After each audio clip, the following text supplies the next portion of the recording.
Good evening. My name is Marilyn Wells, and I'm the Chancellor at Penn State Brandywine. I joined the campus in January of this year, and it has been a wild but incredibly fun ride these past months. I would like to begin by thanking David Zuchek, 08, who's president of our Penn State Brandywine Alumni Society Board, and Bruce Belmat, who is a board member of the Chester County chapter of the Penn State Alumni Association, for jointly hosting this event this evening with Locust Lane Craft Brewery. I'd also like to thank Brian Broxson, who serves on our advisory board, and Tom Arnold, head brewer, who we'll be hearing from later. I also thank each of you, our Penn State and Penn State Brandywine alumni and friends, for joining us here in this evening. We're excited to be here together in this virtual space, though I think we all wish we were together in person, but we look forward to those days in the future. I'd like to take a few minutes just to share with you a few of the many points of pride of Penn State Brandywine. I know some of you have connected with us recently, and maybe some it's been a while. So let me tell a little bit of our story. This fall, for the fall 2020 semester, we have 1,312 students enrolled. We were a top performer in Penn State's Discover Award Scholarship Program, new this year, recruiting 49 highly talented students for our class of 2024. The students in our class of 2024 come to us not only from the region, but from 13 states in the District of Columbia. In alphabetical order, Colorado, Connecticut, Delaware, Florida, Illinois, Massachusetts, Maryland, New Jersey, New York, Ohio, Pennsylvania, South Carolina, and Virginia. That might be a surprise to you, but our reputation is far and wide. Our students also come to us from countries around the world: China, Colombia, India, Portugal, Brazil, and many more. We are the most diverse campus across all of Penn State's 24 campuses, with nearly 45% students of color. This year is the 4th year for our beautiful residence hall, Orchard Hall, and we have a number of students who have lived there all 4 years and will be graduating in December and May. We also, this is the 4th year of our new student union with the Lion's Den and Blue Apple Cafe.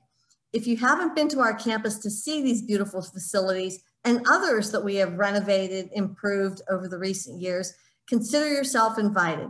I'd love to show off our facilities, our faculty, and our students. Project and supply chain management and cybersecurity are our newest degree programs.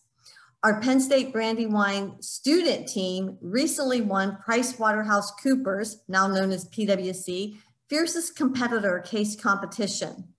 In just the last 3 years alone, we have graduated over 700 students at Brandywine, with the top major being business. You didn't know that, I bet. We will soon be launching our next strategic plan with big ideas to transform our campus over the next 5 years. I could go on, but as you can tell, I'm a very proud and competitive chancellor. We could not achieve all of these impressive accomplishments without your support. Yet, our students today need your support more than ever to achieve their educational goals and dreams. This pandemic has made the needs pressing. We are very pleased that we were able to offer you this program tonight for free, and we look forward to great fun.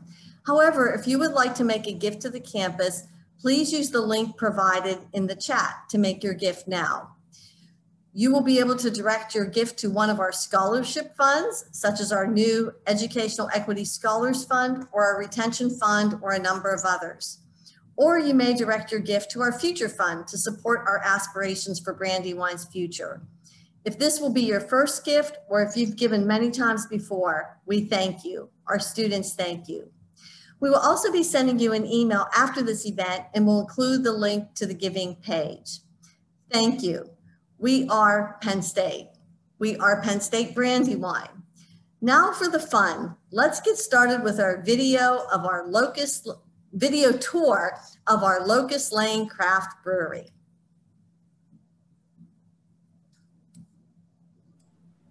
Before we do that, Devin and Bruce, I think you both had a few things to say. So we'll start with Devin. You have a few things to say about the Brandywine Alumni Society. Sure, and thanks Chancellor Wells for the introduction. Welcome again to our virtual beer tasting in partnership with Locust Lane and Chester County Chapter of the Penn State Alumni Association. I'll say a few quick words because my 4-pack is sitting on my couch and I'm going to get to that pretty soon. I'm Devin Zuchek, Penn State Brandywine alumni, class of 2008 IST, and president of the Brandywine Alumni Society Board. The Penn State Brandywine Alumni Society is a board of Penn State alumni that works towards connecting other Penn Staters back to specifically the Penn State Brandywine campus. So a lot of our pre-pandemic activities included putting on events related to professional networking, resume building, leadership, and fun things like watch parties and athletic tailgates for our local teams. But recently we've been trying to do all that we can virtually for Brandywine alumni, future alumni, and the Penn State community. Things like virtual Zoom games, alumni panels, happy hour networking, and hopefully in the near future, some volunteering and community outreach projects. So for local alumni or future alumni, I don't think there's any students in the event today who want to stay involved with the Penn State Brandywine campus. Please go to the Brandywine website, click Alumni and Friends, and then get involved to get more information about the Penn State Brandywine Alumni Society and how to participate, network, be a mentor, or contribute back to the campus in some way. So I'd love for all of us to be together in person. I love Beer Fest, and I love tasting beer, but I'm very excited to get this going. So thanks again to Locust Lane, and I'll hand this over to Bruce from the Chester County chapter.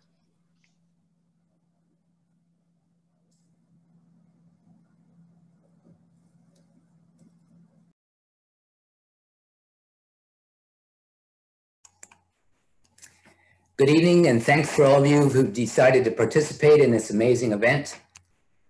Just briefly, Chester County is home to over 8,000 Penn State alumni. More than 300 of them belong to the Chester County chapter of the Penn State Alumni Association. And as Devin mentioned, although the pandemic has put a damper on our usual in-person activities, we do normally promote interaction through social and networking events. The chapter also sponsors bus trips to home football games, and we have organized football watch parties at local businesses such as Locust Lane. We march in the homecoming parade and have been awarded Elm level status by Penn State Alumni Association for all of our activities, volunteer service, and scholarship donations.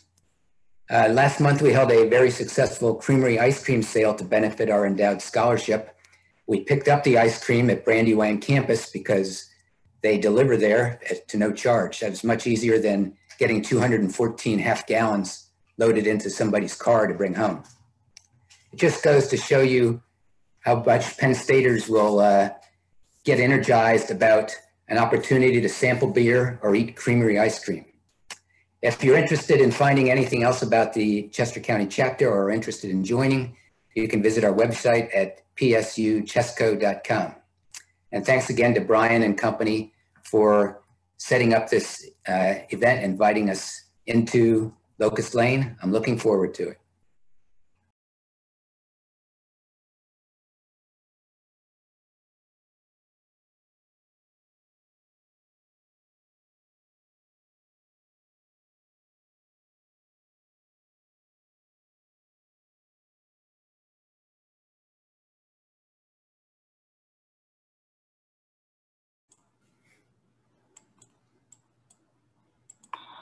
Welcome to Locust Lane Craft Brewery in Malvern, Pennsylvania. My name is Brian Broxton. I'm one of the 3 owners of Locust Lane. I'm a Brandywine and Penn State alumni. I was also very involved in Penn State Dance Marathon while at Penn State, as well as I currently serve on the Penn State Brandywine Advisory Board. So let's get this all started. First, we'd like to welcome you and let you know that the 3 of us are very thrilled to have you all here for this live tasting event with so many Penn State alumni and supporters. Next, let's show you around Locust Lane. First, we have the beer garden. Off to the side of our tap room, you'll see our beer garden. It's a fenced-in area that's in the parking lot where we have a couple of 65-inch televisions and a lot of seating to allow you all to socially distance but socialize while having a few beers, while watching NFL or college football, or just hanging out with friends and family or possibly your dog. So this is our outside seasonal area. Let's move inside so you can check out our tap room. Welcome to our tap room. Our tap room allowed us to combine our love of beer with our sense of community, commitment to giving back, and the education we got at Penn State. So come in and take a look.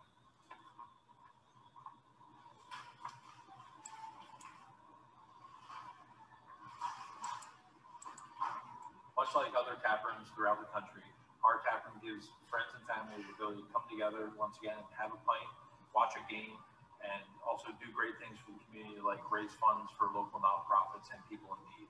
So now I'm going to turn it over to Jason, who's going to take you on a tour of the back of the house. Hi, I'm Jason Cartwright, one of the other owners of Locust Lane. I am a 1996 grad from Penn State. I was overall chair of Advanced Marathon in 1996, and my daughter Jessica just graduated from Penn State as a next alum in 2019. So let me tell you a little bit more about Locust Lane, where we got the name from. Obviously, we are all three Penn State alums, and we were DU brothers. And the DU house is on Locust Lane at Penn State. So we thought, what better way to honor Penn State than to name the brewery for the place where we met at Penn State. So now on to the brewing process tour and the brew house tour. So the brew house behind me is a 15-barrel brew house. We bought it from Cape May Brewing Company, which is located in Cape May, New Jersey. They were expanding their brewing capacity to a 30-barrel system. So we decided to buy their system and put it in storage actually for a couple of, for just over a year before it came over here. It was 2015 when we bought it. We got incorporated, did all the things we need to do with the government in 2016. Opened Locust Lane in 2017. So just give you a little idea, the top part of this system is where all the grain comes in and meets up with the water. The mash tun is what that's called. There's a hot liquor tank on the bottom. The second part of that brewing process, where the hot water comes up, meets with the grain, that begins the brewing process. After that, it goes through a series of pumps into the boil kettle.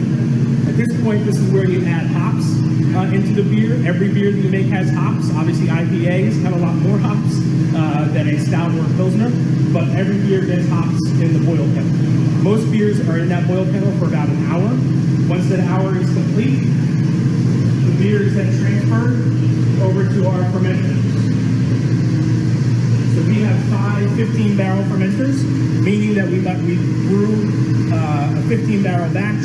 That batch can then be transferred into the fermenter to finish the process, the brewing process, and then be held there until we either can it in a canning process or we put it into kegs.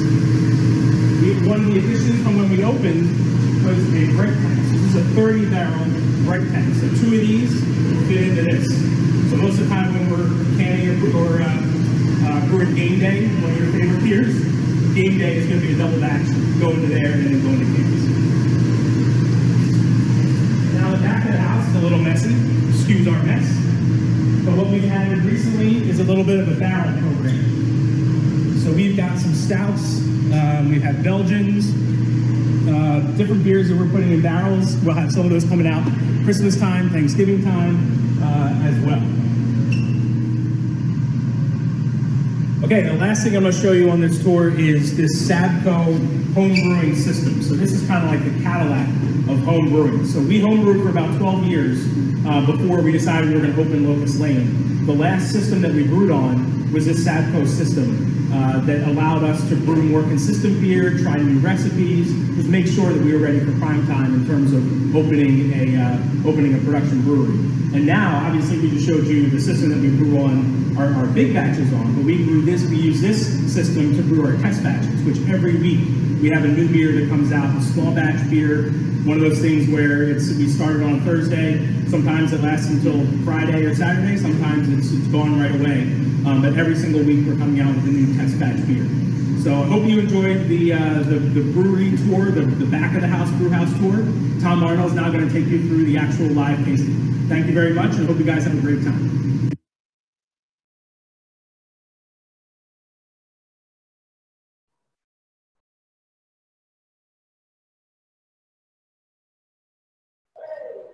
So Tom, you can kick it off. It's your time now. Thank you to everyone from Locust Lane for that great tour. I'm sorry if the sound wasn't great in the beginning. I realized that my computer wasn't sharing its sound, so hopefully everyone could hear okay.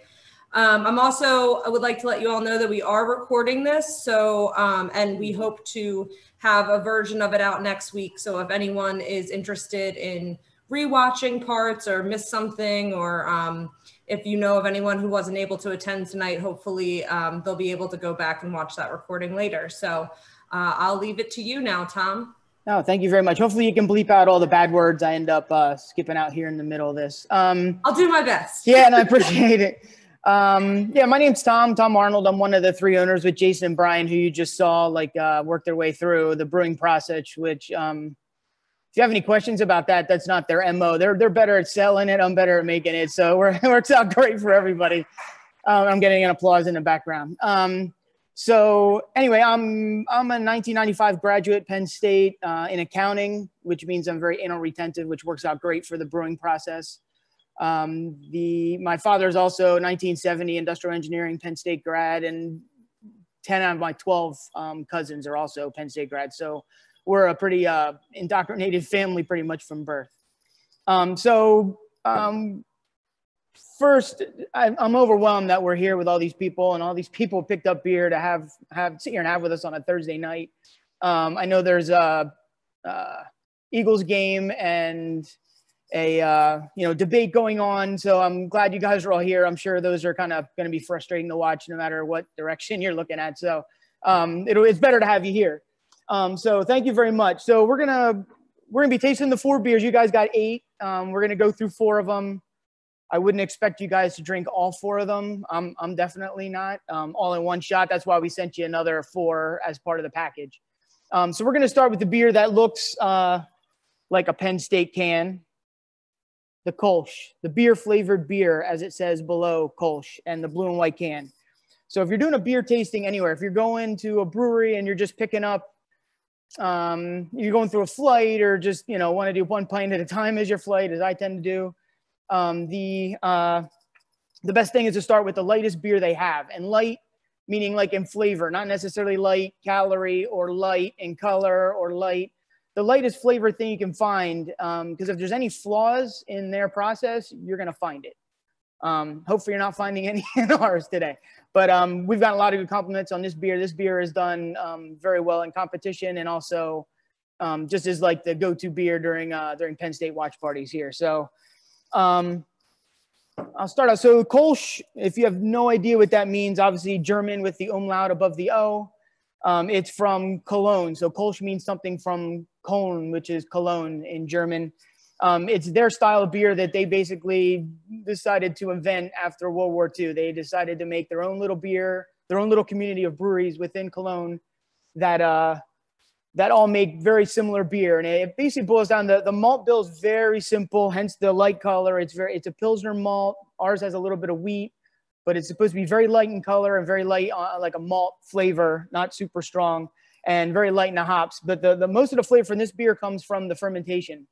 So we have, we call it a Kolsch yeast, but it's the yeast from that area that it's actually an ale yeast. Most German beers are lagers, like a Pilsner or a Bock or Oktoberfest or most any other beer you can think of from Germany. So this is actually an ale. So ale means it's fermented warmer. It's fermented around 68, 20 degrees Celsius, as opposed to a lager fermented 50, 55 Fahrenheit, whatever that is in Celsius, 12 maybe. Yeah, give it a taste. I'm doing the same here. I'm riding this thing out with you. Cheers, Solange. Prost in German, since we're doing German.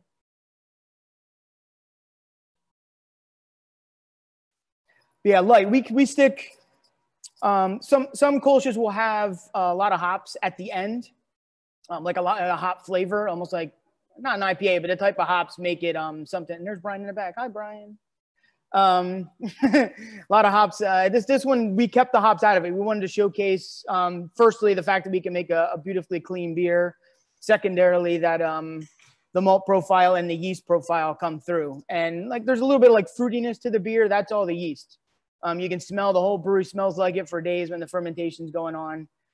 And actually, it's one of my favorite beers by far. It's actually one of the only beers that we filter. This and the amber lager. You see how nice and clear it is. It's the only beer that one of the only beers that we filter. And then what else did I? It's actually one of the first beers we made. So like we made it pretty early on, and it was a hit. And then we didn't make it again fast enough, so people got angry with us, and we started making it again. Yeah, and I also want to mention, if anybody has any questions, you can hit me up on the chat. I'm a more interactive guy. I can sit here and talk, but it's kind of boring looking at myself talking. So feel free to hit me with any questions, even regarding the brewing process, the brewing system's right behind that you saw Jason speaking in front of. I'm just saying, this is my end in the back. Like, so if you guys don't know, with regard to our brewery, there's a wall between the production area, which is right in front of me, and the tap room. Jason and Brian deal with the tap room mostly, and outside sales. I deal with the production side, and then with my accounting background, all the fun taxes and everything. So, but yeah, let me know if you have any questions. I'm sitting here enjoying this myself. I'm trying to think of what else I had here in my notes, but it's a really good beer to taste, and it should be nice and clean, easy to drink, like a lawnmower beer, right? So.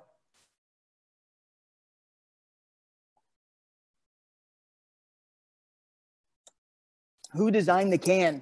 So Jason deals with designing with a designer that we have, and he kind of points you in a direction. This is someone we went to Penn State, and we tried not to get in too much trouble with having the obelisk on it. You know, don't tell anybody.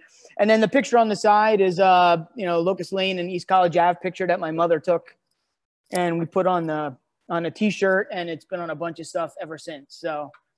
Do I have a favorite Kolsch from Germany? Honestly, I don't think I've ever had one, so I couldn't answer you. I know there's a company down the road that their base is in Cologne, and they like ours better than the ones they drink over there. And our ingredients, good question. So we get a mix. This is actually the mix we're doing here is really good because we have these malts are all German. They're from Bamberg. It's a malt house called Weyermann. We'd use a lot of the Pilsner from them. And then the Fluffy Sunshine that we're doing next is all local malt. It's malted 7 miles down the road. It's all PA grown barley and spelt in that one. And, so it's German, local, some American, and some English malts as well. And as far as the hop stuff, so we'll get, if we're doing a beer like this and we want to keep the hops traditional style, we'll get European hops. But most of our hops come from Yakima, Washington. We have a contract with a hop grower out there. And how long does it take to brew this is the question. So the brew day behind us is an all-day process. So mixing mashing in, which is mixing the malt with the water, is 25, 30 minutes maybe. And then we let it sit there for about an hour. Then we run it over to the kettle. That takes about another hour. And then wait for it to boil. And while we're doing that, we're cleaning out the grain that we pulled out, and the grain actually goes to a farmer for his livestock feed. And so once it gets to a boil for an hour. This one's a full hour boil. We do some that are half hour, just because we want to keep the cloudiness. The more boil it, the clearer it'll be, which is a good thing in this beer. And then fermentation, anywhere from like 3 to 5 days. Primary fermentation, meaning it's like really aggressively eating sugar and making carbon dioxide. And then maybe another 2 or 3 days of resting, and then we crash it. And maybe like 2 weeks later, we have it filtered and carbonated and ready to go. So a lot of work right in the beginning, the first 3 or 4 days, and then it's just a lot of waiting after that. Yeah, definitely no spices in there. That's all the fermentation profile, which I think is pretty cool that the yeast make those flavors. This is actually hopped with, we just want some bitter hop, so we don't use any noble hops. Noble hops are hops that are classic German or Czechoslovakian type hops. We don't use any for this beer just because we keep it simple. So we just use, it's called Columbus. It's an American one that just has a lot of bitterness quality to it. No, the malt does not. Honestly, to be a Kolsch, really to be a true Kolsch, it's supposed to be made there. Kind of like Champagne needs to be made in Champagne. So in Champagne, France. So we call it Kolsch because it's a style we're trying to emulate, but it's not truly a Kolsch, and we could use whatever we want to make it. So best temperature to refrigerate it? Not necessarily. Just keeping it cold is awesome. It just makes it last longer. But beer, by the way, craft beer can get warm. People come in here and want to buy cans, and they say, oh, I want the warm beer. I want it warm. I want to be able to take it home warm. And we kind of tell them, you can let it get warm yourself. It's not a problem. So we tend to keep our cooler around 38 to 40 here. That's the best serving temperature we found for our stuff. But, just anything keeping it cool, light, makes it last longer, especially the hoppy beers. This beer will last long no matter what, as long as it's packaged properly. The hoppier beers last, you get more of the hop flavor from them if you keep them colder longer. So, Any other questions on the Kolsch or anything? I'm sitting here. This is good.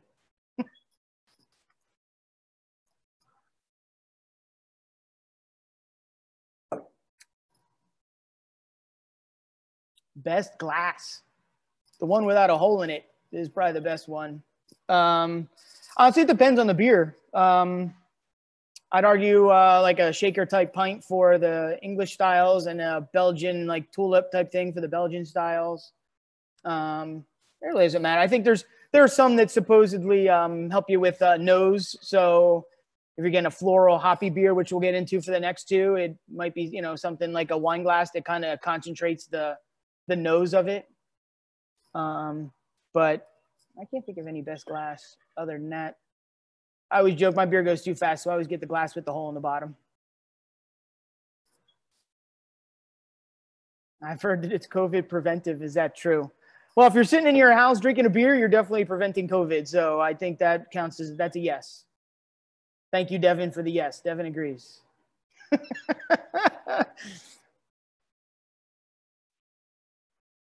I can guarantee you there's no COVID in the beer.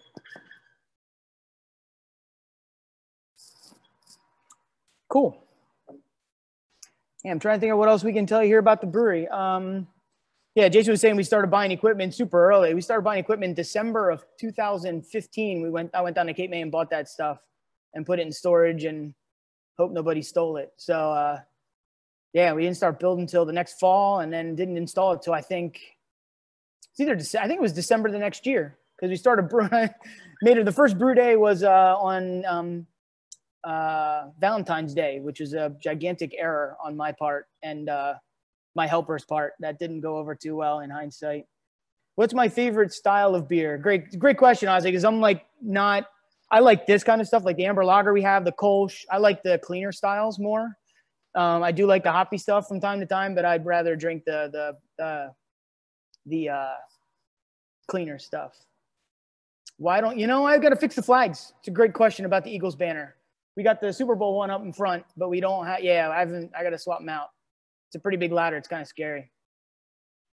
Kolsch is definitely one of our flagships at this point. Somebody's asking if that's it's definitely not seasonal. It was seasonal in the beginning, but it went ever so well that, you know, the season ran into 12 months. So first beer you brewed.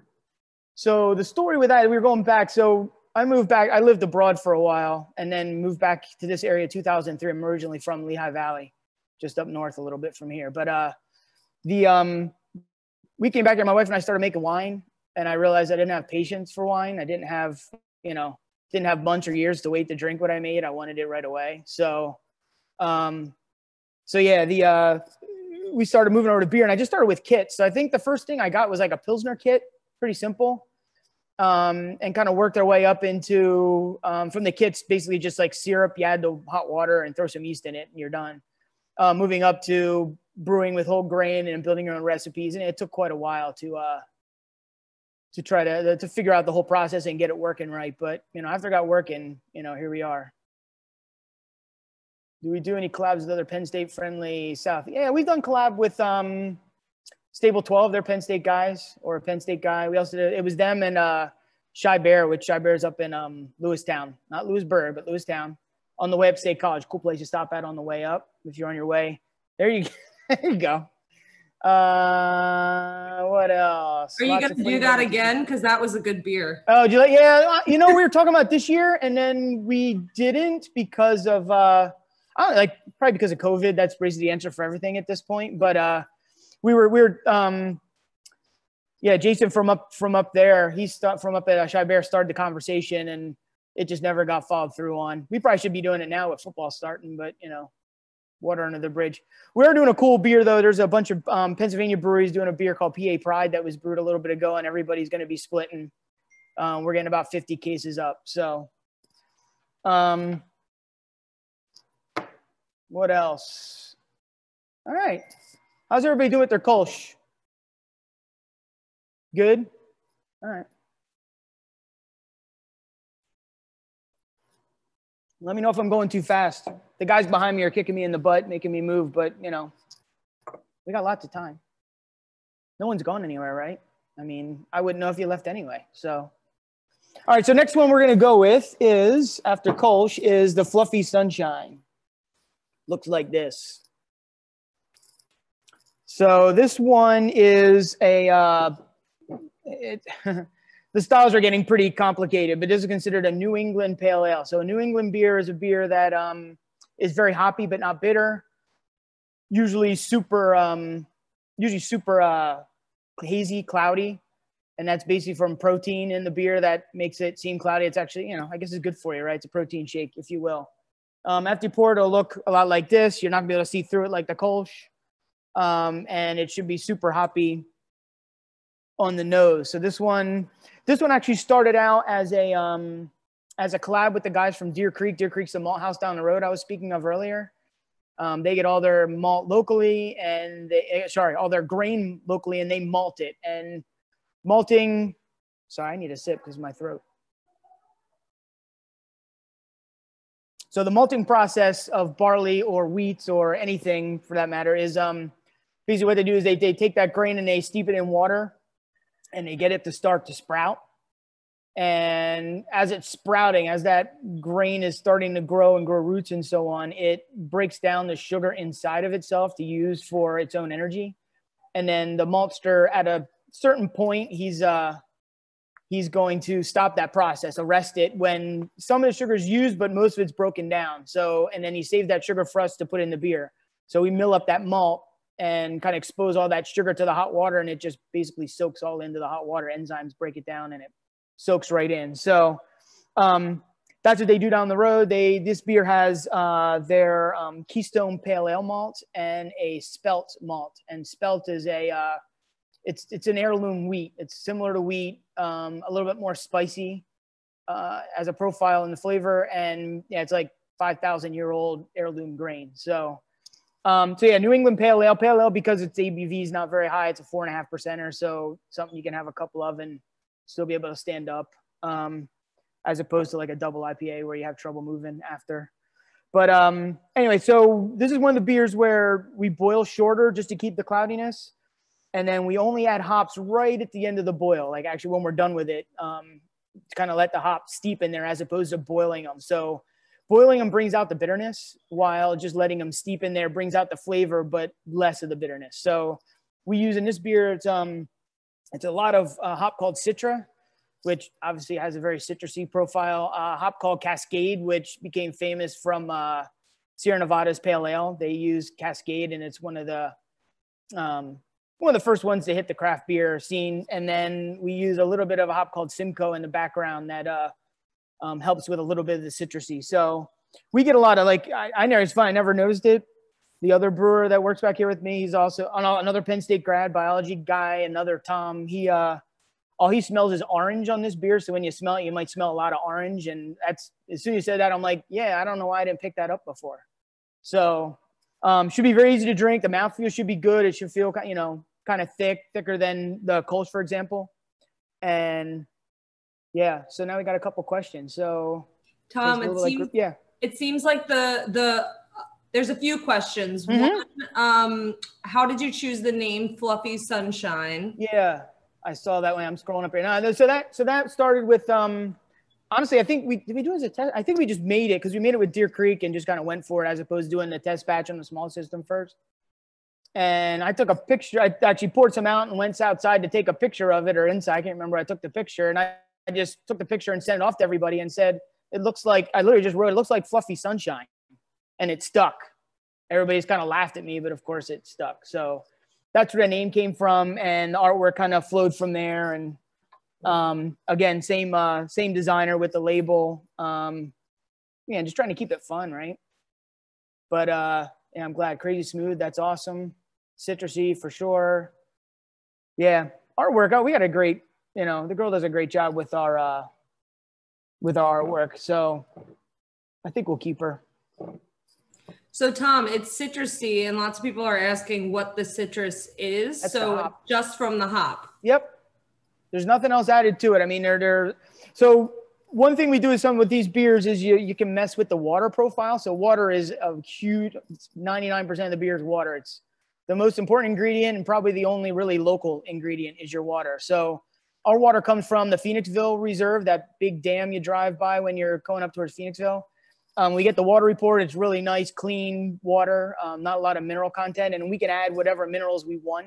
So we add a couple of like some calcium chloride to this beer to help with the mouthfeel. So that's part of the mouthfeel. And then the hops, like the citrusy is just all the hops. So the citra hop is being used by almost everybody in a lot of different beers. And the same with Cascade. So it's all the citrusy flavors hop. There's nothing else added to it. There's nothing else. I mean, it's, you know, it's a classic hops, water, yeast, and yeah, malt, 4 ingredients. So you said you didn't have trial batches. I mean, a recipe perfected. I don't know if we have one that's perfect yet. So probably eternity to get a recipe perfected, but we keep trying and playing around. It, you know, the perfect one for me, being a businessman, is the one that sells well. But obviously it sells well if it tastes good and people like it. And, you know, it's a combination of the name and the beer itself and how it's, you know, marketed, et cetera, et cetera. But we do a lot of, the test batch stuff is, a lot of it's more fun, like something that we'd never do in a big batch situation. Like we just did today we have on tap a Scottish, it's called a wee heavy. So it's like a high ABV Scottish ale. We probably wouldn't make that in a big system because we wouldn't sell it very like quickly. But these beers like this, these IPAs and stuff, you're throwing a ton of hops in it, you really can't go wrong. You're asking about seltzers. Yeah, I'm not a seltzer person. I don't plan on doing seltzers. We'll see if that happens in the future, but right now that could be, you're happy to talk to Brian about that. He's a big seltzer guy. Yeah, glad you like the beer. Is it your best seller? It actually is, yeah. And is it available in State College? I don't know if we have anything up in State College. We don't have anything up in State College right now. We do get beers up there from time to time at a couple different places, but it's available in State College if you want to. You can order online and we can mail it to you. So we've seen you guys at WR Hickey's when we go out for tailgates. You just not this last year. Yeah, because there's no football. Well, not like, so what, we tried it for a year and it didn't really work too well. We're probably not the price point for college kids. Mm. So we didn't really, you know, we did it for a year. And I think it was like I want to say it was already 2 football seasons ago. If they had beer, it was old. Good to know. Yeah. Don't buy anything for it. If you have beer at Hickey's that are, don't buy that. That's bad. Good to know. Yeah. Don't buy that right now.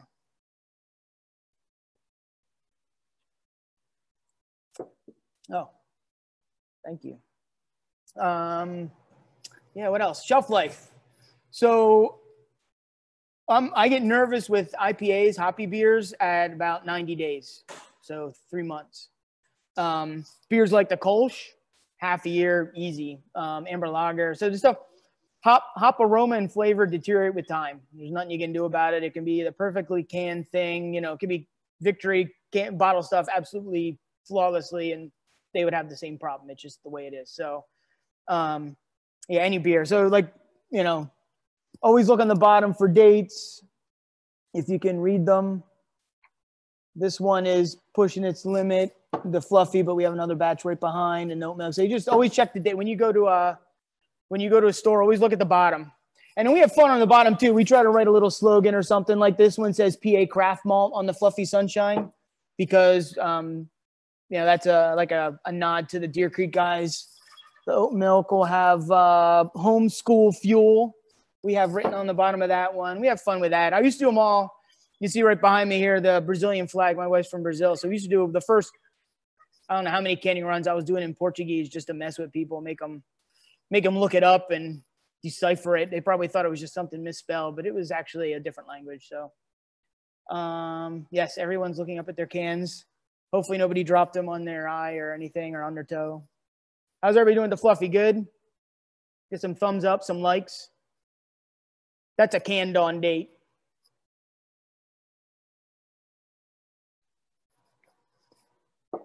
Some other breweries might do like Victory does like an expiry date. They do about 6 months out, but we just do a canned on date. It should say canned on it. Yeah, canned on whatever. So who does our canner? We have a designer up in Massachusetts area. If you want the name, drop us an email. We can get you in contact if you're interested in talking to him. This is good though. I'm drinking it on draft though, so I don't know if that's an unfair advantage or not, but we got to do that next time. Do it here at the brewery. Marilyn, hang do you out. have a question? Yeah. It looks like Marilyn's hand is raised. I don't know if that was on purpose. I'm not scrolling up and I just meant that was a hands up, like, thumbs up, like it. Oh, got a thumbs up. Okay, good. Nice. We're still trying to decipher Zoom language. Yeah, there you go. There we go. Yeah, thumbs up next to a picture. That's awesome. You got to go by likes. That's what the world is now, right? Facebook and likes. You got to do likes.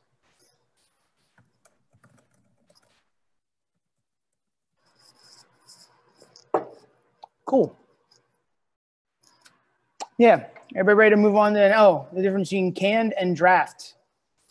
Draft is in a keg and poured out on tap for you at a place. And then the canned stuff is obviously canned or bottled, is just packaged differently. The big difference between the two is carbonation level. The stuff in bottle and can is usually carbonated a little bit higher.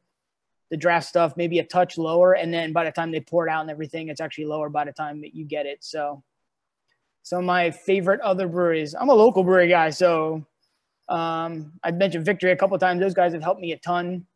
I like all the guys around here. There's, Stable 12 and Root Down, and Iron Hills actually helped me out with some stuff. Heading down to Westchester, Levante's down there. Heading over to Berwyn, there's La Cabra, all the local guys. I wish I got out of breweries more. I'm here way too much. So, yeah. Do you recommend certain ones with certain foods, or is this totally? Yeah, honestly, I think that's a personal preference thing. I was always a big wine drinker, and I was always told you got to have white wine with fish and red wine with beef. And honestly, if you like white wine and you want to have the beef, that's fine. Do whatever you want. I would say this though. So the one combination that shocked the daylights out of me once was I had a bitter IPA, like our 3-ton Citra or something like that. And then I had it with an arugula salad, and the bite of the arugula with the bitter of the beer was phenomenal. So, take that as you will. Geez. Do you brew custom 1 keg batches? Not really. I mean, our test batches are kind of 1 keg batches, but we don't really do custom for somebody else. I don't think we do it for here for fun. Do you do these sort of events for corporate events? Yeah. Actually, this is the first beer tasting we're doing like this. So this would be awesome to do more often. Do you tweak your recipes for canning versus draft? No, it's the same thing. It's the same in one batch, and we'll do 10 kegs and 80 cases or something all in the same batch. Do I like canned or draft better? It doesn't matter to me. I like them both. Yeah, definitely spoil local breweries around here. I completely agree with that. It's awesome. It's the best state to be a brewery, and there's so many of them and so many good ones too. It's not like there's bad ones everywhere. It's really good. People are doing a great job. Yeah, beer pairing with food. We've actually done that in the past, but we got to do it more. I say that a lot. Yeah. Anyway, all right. Let's move on to the next one. Everybody good? Down one, Sarah. I see you. No, I have to turn my video off and chug real quick. I did have a question. Have you done any? Do you guys have a nitro tap in the tap room? And we do. Any? Oh, yeah, okay. We do. So we actually don't have it usually on in the summer. Because it's not, people aren't drinking too much stout in the summer, but we have a nitro tap right now. We have a barrel aged Baltic porter. So a Baltic porter is like a higher ABV porter, pretty sweet. It's actually ended up being really, really good. It's actually a lagered porter, which is different. Usually theirs are ales. So it's really clean, dark beer that we barrel aged in a whiskey barrel, and now we have on nitro. So, and then coming in after that, we have our Imperial Stout that we have on tap now is going to be on nitro, and then we have that Imperial Stout in barrel. So, yeah, we do have some stuff on nitro. My husband wants to know if you guys have a cask pump. We don't, no. We'll do beer on cask every once in a while. We'll just gravity. Okay. We'll just gravity pour it. But honestly, it confuses the daylights out of people when they see a keg up on the bar. They don't know what it is. And I'm like, it's a keg. There's beer in it. You can have some. It's good. kind of thing. For the and then, first time you get a cask beer and you're like, it's warm? Yeah. Like, what's happening? And it's not super carbonated. Right. And it's just different. But no, they're awesome. Yeah, I'd love to have a pump sometime. That'd be awesome. Cool. If anybody's up in the Bethlehem area, there's a Bond Place. They have stuff on cask pump all the time, and their stuff's awesome. They're up by Lehigh. And you can tell from the Lehigh Valley because it said Bethlehem. It's a 2-syllable word to me. Yeah, so oat milk. Another cloudy one. So you can see there's another one very similar to the fluffy sunshine. So do not be confused with the name. There's no milk in it. There's no anything related to milk in it. That was kind of another thing. I was kind of joking when we made it, and I was it was moving from from the mash tun over to the kettle over here. It looked like milk, and it's 50% oats. So in the malt, so most of the beers are like 80-90% barley malt, but this one is half oat malt. So it looked like oatmeal, and the name kind of stuck. So, but very similar to the Fluffy Sunshine in that a lot of hops late, very citrusy hops. They're different ones though. These are the one hop is a Sadco, which is very citrusy. Another one's Mosaic, which is more of like a floral, and actually sometimes described like a little bit grassy in it. But the two of them actually worked really well together. And the beer, like nice and thick and viscous, like kind of like the Fluffy, but there's a little bit higher ABV in the 6 range. So more like a classic Northeast IPA.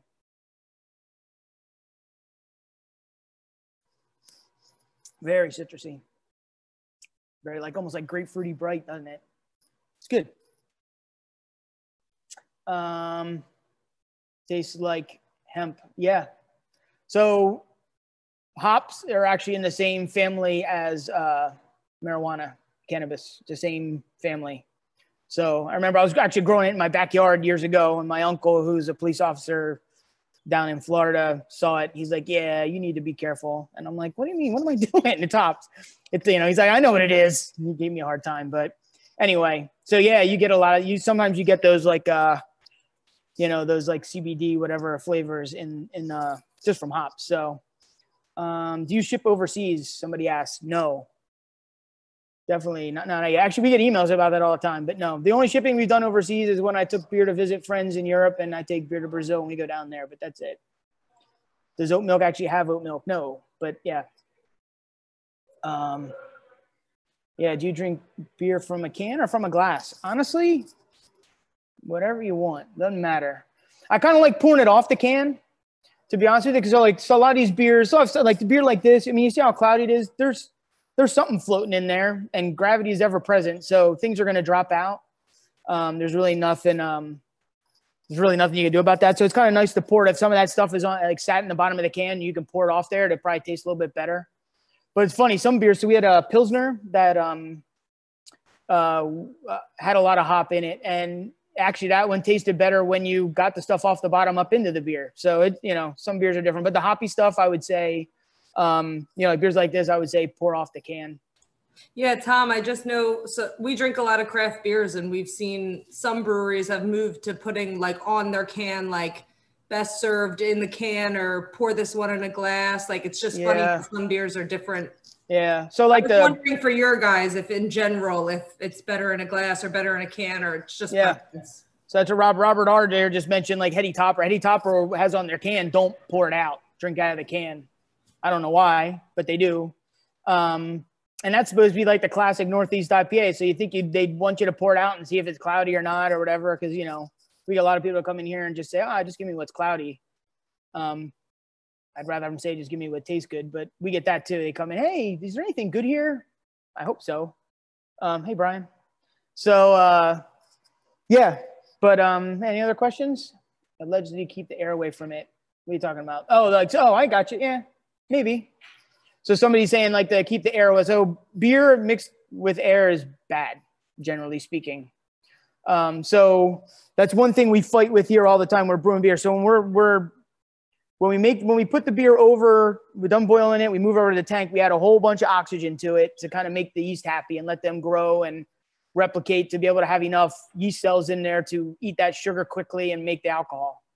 But they get rid of all that they get rid of all the oxygen. The oxygen level in the beer goes down to 0, and they produce, as part of fermentation, they produce carbon dioxide, which is the bubbles you see in the beer. From that point on, beer should never touch air until you're going to drink it. So if you see a beer that is, if you see a beer that is, looking a little bit brown, that shouldn't be brown. So like a Pilsner that should be nice and clear and straw colored. That means it's probably oxidized. You see the same thing like in a really old white wine. So a white wine could be, like a Pinot Grigio is nice and clear and light colored. And if it's old or some air got in that cork, it's going to turn brown on you. That's oxidation. And when you taste it in the beer, it tastes a little bit papery, like wet cardboard is what it's described as. So anyhow, so no, like I could see that, like keeping the beer in a can to keep away from the air, maybe. I could see that. But I mean, you're drinking it quick enough. It shouldn't matter. Where else? Alchemist Brewery is a Penn State person. Yes, that Alchemist is Penn Stater too. I'd love to meet that dude. What else? How did you learn all this information? Yeah, I don't know. Lots of drinking experience. My wife asked me that too. Did you take any kind of like class to learn how to brew, or did you teach yourself? So I did. I went. So there's a lot of trial and error at home. Obviously, I've made a lot of, Thomas Edison, right? I million different ways how to not make a light bulb, but I just need to make one. So the same thing with the beer, like a lot of error, a lot of mistakes, a lot of errors, and kind of learn from making the stuff at home. But then we were going to build this thing. I'm like, I can't mess it up right away. It's going to cost thousands of dollars, my mistake, instead of 30. So I went to brewing school. I went to a school up in Vermont. It's in Middlebury, just south of Burlington. The school is called the American Brewers Guild, and it's run by a British guy who he had a school out in California and moved it up there. It was awesome, actually. It turned out that all the Iron Hill brewers go there. The guy, one of the profs that did the course, was the general manager of Iron Hill for like 25 years. And then when I showed up there, so it was all online. It wasn't online, but just, watching DVDs and so on. And then took a test from home and then watched more DVDs and then went up there for a week for in-service. And I show up and this guy sees Malvern on my name tag. He's like, Malvern, what are you doing here? And we were friends right away. It was great. So, but anyway, so honestly, a lot of this stuff is just talking about beer all day. I mean, that's, it's better than talking about accounting. I'll tell you that. We can talk about that if you want, but I'd rather not.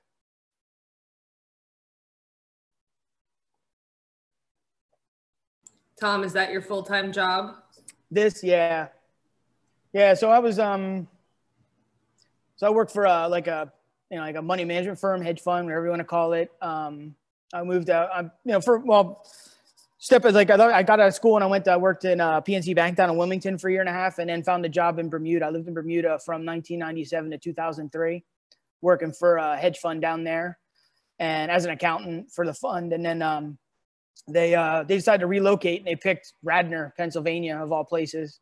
They could have picked Dublin. They could have picked Hong Kong. It could have been anywhere, and they picked here.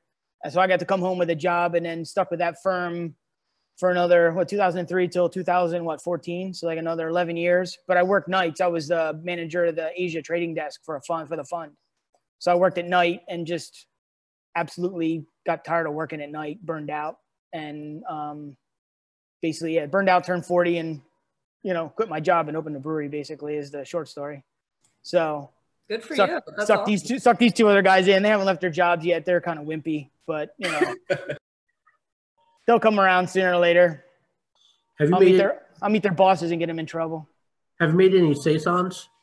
Yeah, we have. We've done we haven't done one. So we try to keep a Belgian beer on tap all the time. So we have our Belgian wit over the summer. It's more of a seasonal summer thing. And we just made it a week ago, was a Belgian quadruple. So a dark strong ale, it'd be like a 10%er that we're going to put in champagne bottles and have around the holidays. Jason actually mentioned that, I think, in his intro. But we made a honey saison. I think we only made one, actually, a honey saison kind of early on. We had to come back to it. It's an awesome style. They made that's another one where it's all about the yeast. The yeast make these cool, like peppery, spicy notes. It's awesome. So got to come back to it. Not familiar with Lotus Hops. Yeah, that's a new one. So Lotus was we actually got that hop when it was just a number, and we loved it. It tasted like you're drinking peach juice, and it was awesome. So we bought a whole bunch of We actually contracted it and use it in a bunch of our beers. Source local ingredients. Yeah, we do it to Deer Creek guys. We do as much as we can. It just can't do, we can't do them all that way because it's like 3 times as expensive. So we do a mix of things, but we try, we have the Fluffy Sunshine is all local. We have our Sugartown Simcoe IPA. That's all local malt. That's another PA preferred. Amber Lager's PA preferred, but it's just partially Deer Creek malt. And then our brown ale was all Deer Creek malt. We do the best we can. I'd love to find, we really haven't tried it hard enough, I'll say, but some local hops would be great. I know Penn State has done some work with agricultural and trying to get some hop growers going, but it's not the greatest climate for it. Azaka, it's just the name of a hop, Michelle. I don't know where they make the names up. Kind of like Fluffy Sunshine. It just gets pulled out of thin air probably. But it's very, so they do, the hops are pretty cool. They do, they're really cool programs up in, it's actually, the hops grow well where grapes grow well. That's why like Washington State is like the hub for hops. And they do these really cool like crossbreeding programs and all the hops that we get, that's all female. And the females make the cones that we use to make beer. And then they'll crossbreed and try to make some new species. And if they make a female species, then they can actually just with rootstock make more and more and more. They don't have to worry about like crossbreeding again to get exactly the same thing. They can just use the rootstock and replicate and have exactly the same thing. So if they make something that I think is awesome, like a Zaka or the Lotus or a Cascade was like that. I mean, the big guys were doing that for years, Budweiser, and they were doing it through universities. So I'm trying to think. I think University of Washington is one big one up there. They have a lot of branded hops. So, does your honey beer have honey in it? Do I have a honey beer? I don't have any honey beer. So, we had a honey saison actually when we were talking about this honey saison. Probably yes, we did. We bought that was local honey too. We bought from down in like Southern Chester County. It was very scary. I'm not a big fan of bees, and you're driving up a driveway and there's nothing but beehives the whole length of the driveway, and they're flying all around. And I get out, and it was just a weird area. But the guy was super nice. Ended up being great. Actually, we got a 60-pound pail of it, which is a lot of honey. And we only used 45 pounds. The other 15, we made some mead. If you're familiar with mead, mead is just honey and water, and you add some yeast and wait a year or two, and it tastes awesome. Basically, it's kind of like wine made from honey. So we actually, if everybody's ever here and they want to try it, I have some in the back that I have some in bottles of it just for fun. We can't sell it, but we have it for fun. Do higher ABV IPAs cost more to brew? They do, but you got to use a lot more malt and probably more hops actually to make up for that you need more flavor to kind of not cover up, but combat the malt flavor and the higher alcohol. So, yeah. Are the malt, like the amount of malts, what determine what the ABV is? Or yeah, so I was saying the malt, the malt has sugar in it that ends up being, I guess, kind of leached into the water it's real sugary water that we move over to boil. Yeah, so we measure how much sugar is in there. We can just kind of measure by the density. There's a density meter I have that tells me how much sugar. And then based on that much sugar, there's a calculation to find out how much the yeast are going to eat that sugar and make alcohol. That's their two byproducts are alcohol and carbon dioxide. So we do not add alcohol to the beer. That's kind of the joke. When do you add the alcohol? We don't. It's made by the yeast. But it's basically, so you have starting sugar and there's always ending sugar. They don't eat it all. There's some sugars they don't eat that are, if they're longer chain sugars, they don't eat. And then I think I just get tired. They just don't eat everything. They can't find it all. So anyway, there's always a little bit of ending sugar. And sometimes that's intentional. We'll try to make beers that have sweetness at the end, and we intentionally try to leave some sugar in it.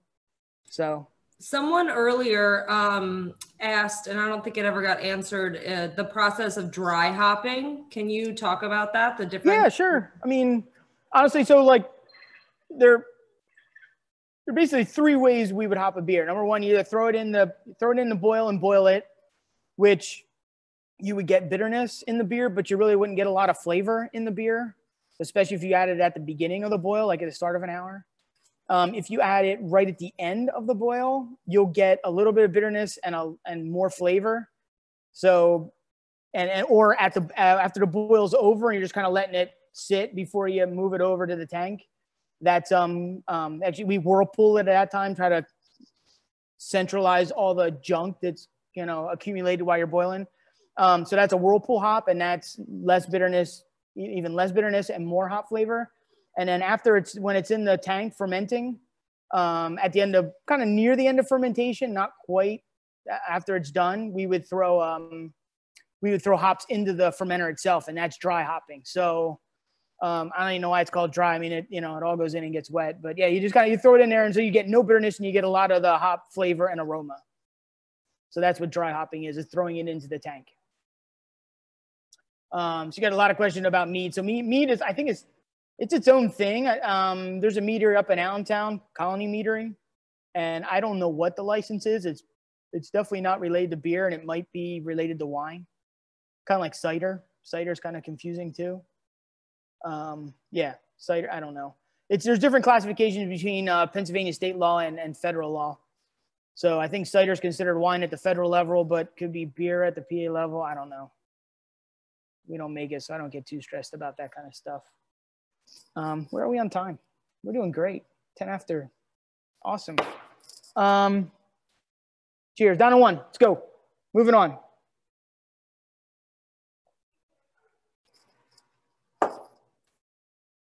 It's not a beer to keep you guys awake tonight, because I'm probably boring you at this point. But no, this is the now at the coffee porter. So this was a beer, if anybody's familiar with a porter. A porter is pretty similar to a stout, actually. Honestly, I can't remember even which one came first. I want to say the porter came first. Is like, so like there are brown ales and porters and so on in England. So it is almost all English malt to try to keep it true to style. And then how these beers get some of their darker color is they take some of that malt and they actually kiln it more, or they even like roast it. So beers that are brown are probably, the malt's probably kilned longer to kind of get kind of like toast, you know, like when you put toast in the toaster and it gets a little bit brown or really dark, it's kind of a similar deal. It's called melanoidins is what gets made. It's basically burned sugar is how it boils down to. Anyway, so these darker beers have either kilned or roasted malt. So this one has, so we have a lot of the base malt, like I said, the barley malt, but then we also have a malt called, it's either called brown or coffee malt. So it's kind of like a coffee type flavor, and it's a roasted one. So it's roasted, but it's kind of, it's not black. It's like a dark brown color. And then we use a little bit of chocolate malt, which tastes a lot. It's unbelievable how it tastes like chocolate, but it's also another dark kiln malt. So we use a mix of those two with our base like English ale malt, and then just made that's the basic porter. So a stout would have more roasted malt.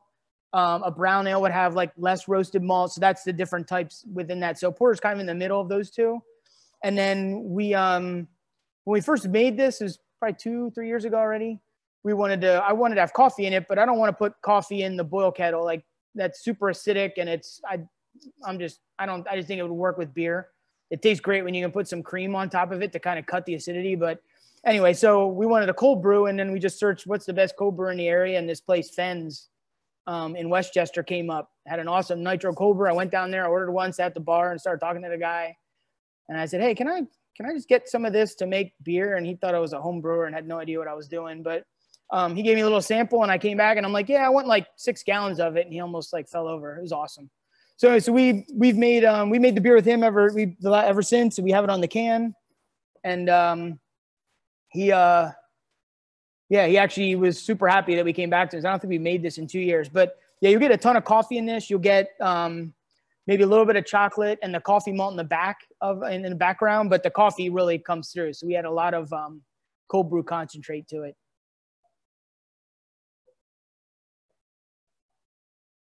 And it's funny, you're somebody who's talking about maybe the fluffy hid the taste. So it's kind of, I was trying to do this in order where you're going from like lighter, like as any beer tastes, you want to start light and work your way up. You definitely want the most bitter stuff at the end. So if you have like a West Coast IPA, definitely last, because that'll completely blow your taste buds out of the water. So I want to do this one last because I thought, I don't know, it's really hard to pick the right order, but this one I definitely get the coffee, but it's definitely lighter it's definitely lighter as bitterness and so on than the other beers. Fenn's in Westchester, you got it. Used to be called Fenarios back in the day. I get people going to correct me with that, but is the coffee name for the color or the flavor? More for the flavor, but both, yes. Do you add coffee in the secondary or on canning kegging? So we add it into the fermenter, kind of like we were talking about dry hopping, kind of near, actually we did that after fermentation was over because there's no sugar in the cold brew coffee to ferment. So we just climbed up on top of the tank, don't tell OSHA, very dangerously, and dumped a whole bunch of coffee up into there. Don't hide your face, OSHA. It's okay. It's a joke. So should I edit that part out? No, not at all. Bring them on. We're fine. Why don't you put up the Eagles flag? While you're up there, put the Eagles flag up, Patrick said. Exactly. I got it. I'm on it. Actually, I mentioned that like a week or two ago. How much caffeine is it? It's a good question. I don't know the measure, but there's definitely caffeine in it. I mean, it'll, I don't know. If you're sensitive to it, don't drink too much of it tonight. Have it for breakfast tomorrow morning with your pancakes on a Friday. If you had one style of beer the rest of your life, what would you go with? Oh my God, I'm already married, man. Can't ask questions like that. Honestly, if I had to drink one beer, honestly, it would probably be like an Oktoberfest or amber lager type beer. So not super light and not super something in the middle, right? Somebody I'm friends with. Yeah, you get the idea. I was going to ask if you made Oktoberfest. We do. So yeah, it sells really quickly. That's another one that's all PA malt as well. So we do that one with Deer Creek. So that's we do like a four malt. So like they have different, there's like 100 different types of malt, and it's all based on how they kiln it and how they process it. But we used thanks Scott. We do so there's a Munich malt and a Vienna malt and whatever. So we make an Oktoberfest every year. We tend to release it when Oktoberfest actually starts. So end of August, beginning of September. And then hopefully it's gone early October, which this year again it was. So it does really well because, I mean, number it's local. I mean, it doesn't get more local than that, but is your taproom dog friendly? Yes, outside, but you can't bring them in, but you can, we have the outdoor seating area that Brian showed you. The dogs definitely come. We have, the building next to us is Hope Veterinary Clinic, which is very well known in the area for, taking care of everything with your dog. There's canine unit cars out here on a daily basis. They do those guys for free, which is awesome. I almost dropped an F in there, but they're awesome. It's really cool. Do most people know? So the Locust Lane thing actually worked out great because of Penn State hook. So no, those people that know. And those people that don't, whatever, they should know, but they don't need to know, which is fine. So like we got a lot of Villanova and Temple and whatever grads around here. Maybe even somebody went to West Virginia and graduated. I don't know. But yeah, so we're, it's a good hook that people, when you start telling the story and they see the stuff around the tavern, like they put it together and like, holy crap. Yeah, I know that street. I was there. I kind of remember walking down there. Do you think the Northeast IPA craze will die down? Yeah, I don't know. If you asked me a year ago, I would have said, yeah, and I was wrong. So I'll keep my mouth shut. I don't know. It's a great question. Thank you. I'm glad you like the porter. I like it too. It's actually really good on its own. And then we actually took so next weekend we pulled some of that porter out into a separate container and added some pumpkin pie spice and vanilla to it. And we're going to have that on tap next Thursday. It's our pumpkin spice porter. It'd be awesome. I just kegged it today. It's tasted really good. So you can do anything you want. You can play around. 'Tis the season. You got it, man.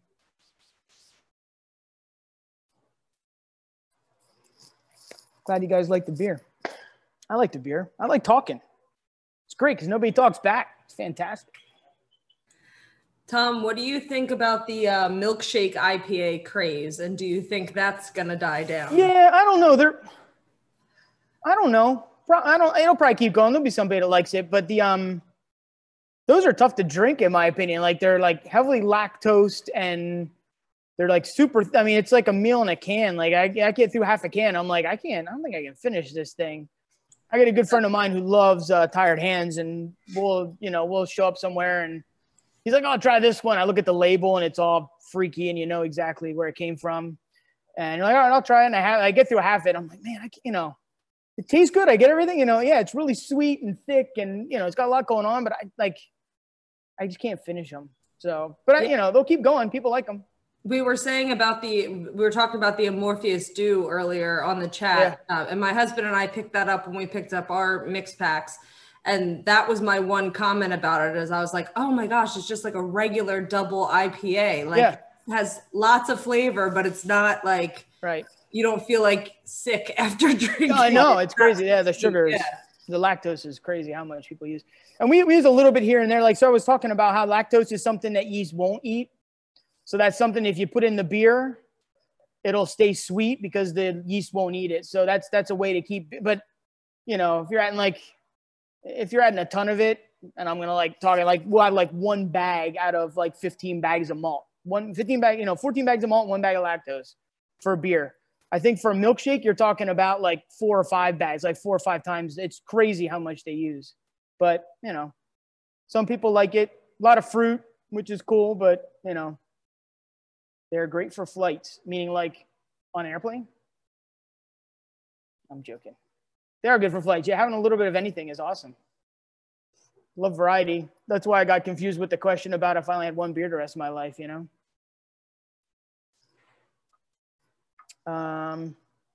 How's COVID impacted our business? Yeah.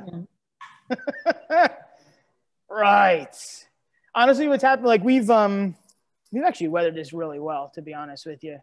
Number one, it's supposed to be fun, so we're keeping it fun. So I'm not going to get stressed out, you know. Secondly, people supported us unbelievably well. So we've had a lot of people come in and buy our beer and take it home. Like we were, you know, months, and we have dog collars. We have months of not really being open, but we were selling. The problem is the only problem we've had is that we've had to package beer more. So before we were throwing maybe half of our batch of beer in kegs and the other half in cans. And kegs are great because I already paid for those. They're taken care of. Cans, you're buying a ton of cans and they're all unfortunately garbage, and you just got to keep buying them. So it costs us way more to package all our beer right now, and that's what's hurting us. But we're still doing fine. We're still here. We're not going anywhere. We're actually looking if we can expand, to be honest. Not expand here, but look for another location or something somewhere. We'll see. How big do you want to be? How big do I want to be? I don't know. I mean, you know, about 6'2" would be awesome.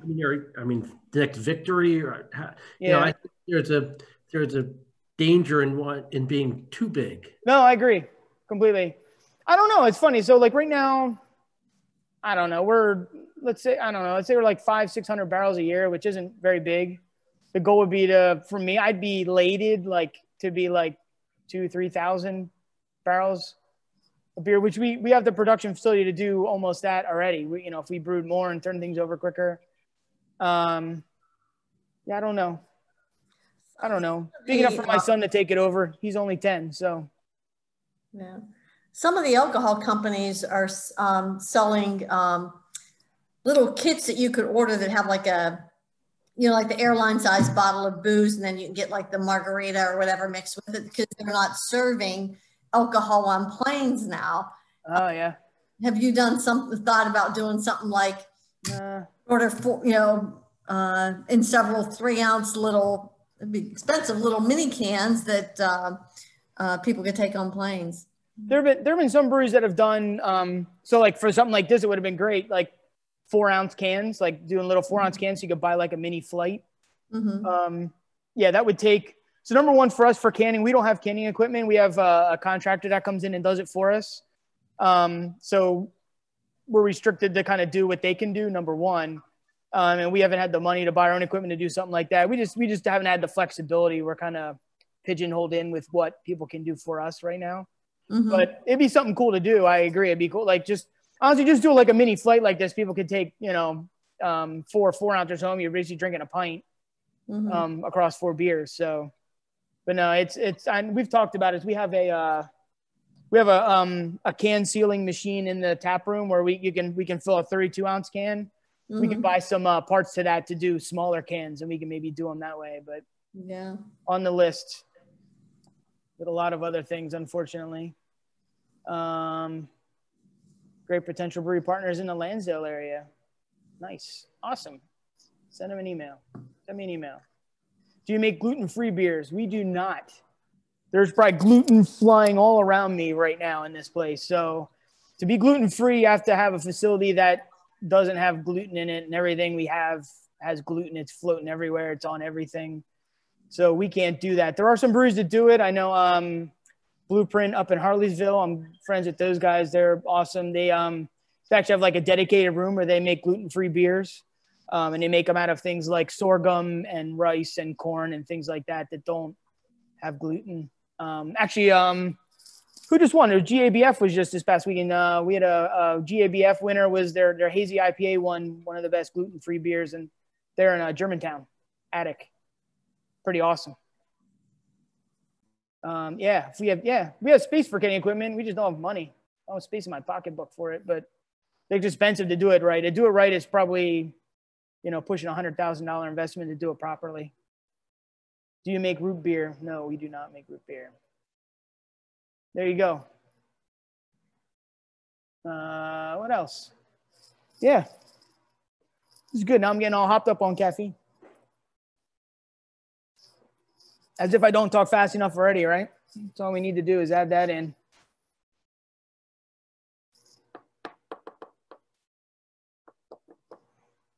Any other questions?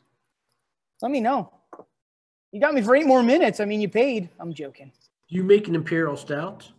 Yeah, we have one. That's what's on. That's what we have it on tap. We have some in cans that we're going to release starting next weekend, actually. And it'll be on Nitro soon. Actually, we got involved. There's that Black is Beautiful beer we got involved in.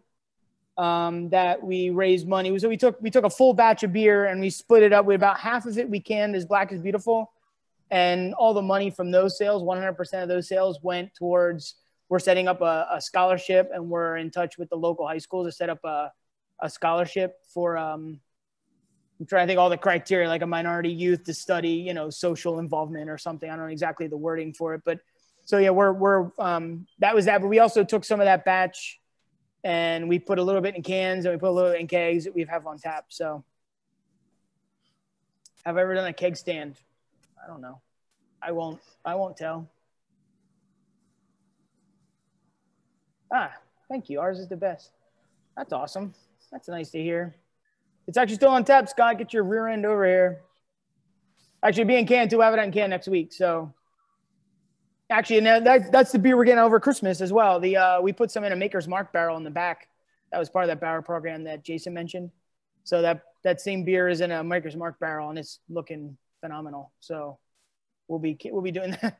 Tom and I back here will be like manually filling about 600 bottles one at a time. That's gonna be a fun week. Actually, you can come and help with that if you want. Nice. We're starting to get slurring in the text as well. That's awesome. I love that. Socially involved. Yeah, thank you. We try to, we're very social. But we do as much as we can for other people. As people are helping us. Like, honestly, I'm still amazed that people pay me to make beer. So if I can help somebody else, or we can help, I should say we, there's no I. Who would you like better, me or Jason?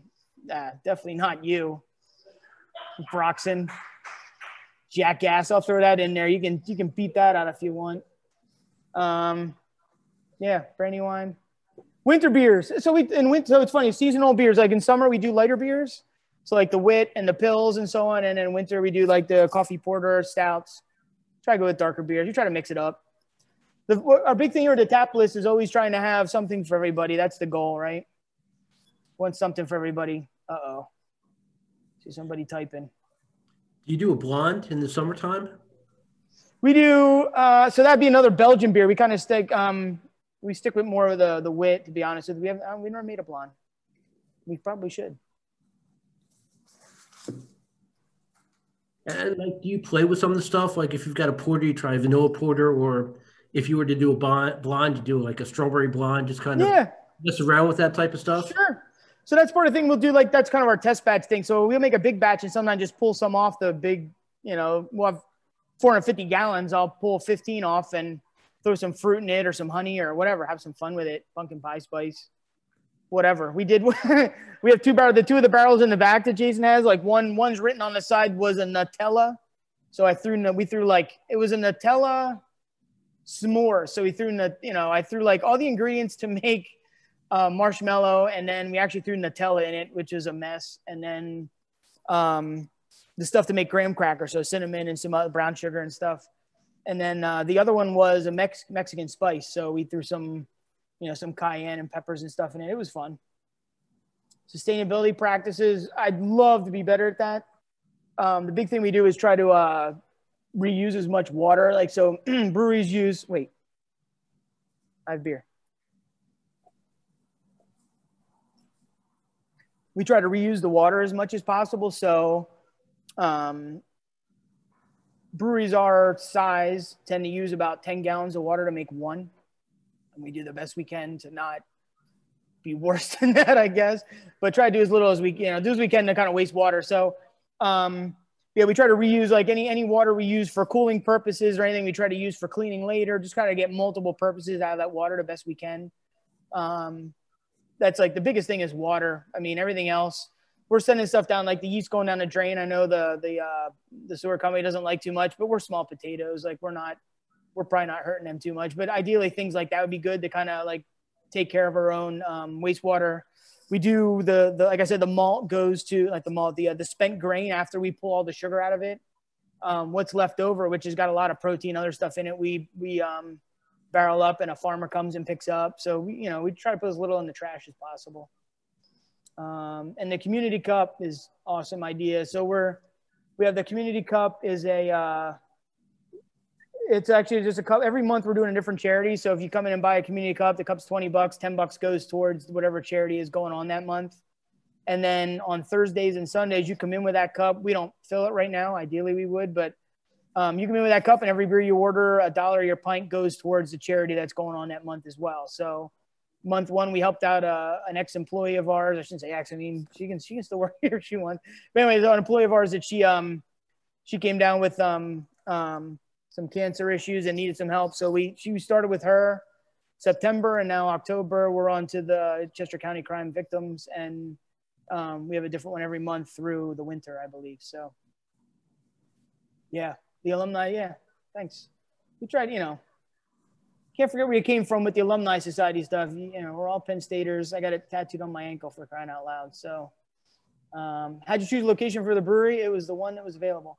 Honestly, we were looking down on Route 30 a lot by us, and the rent down there is ridiculous, or was. Right now it's probably pretty cheap, but it was way too expensive for us. So we ended up in this industrial park, and it just, just close to 30, and then dollar terms, it all worked out great. So, and we're equidistant from everybody's house, except, well, Jason had to move, but whatever, he's better off for it.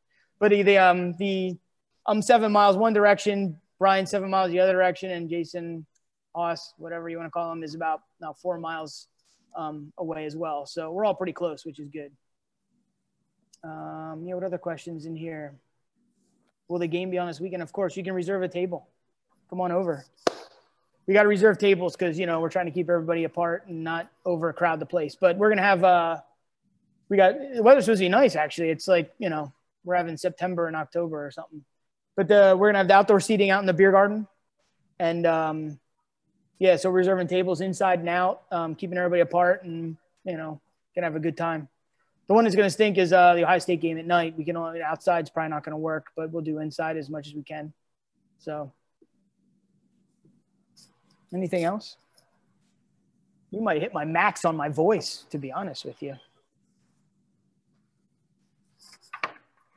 Big thank you guys. This is just awesome. And thank you everyone for joining us. This is fun and learned a lot and just really a cool evening. Yeah, thank you.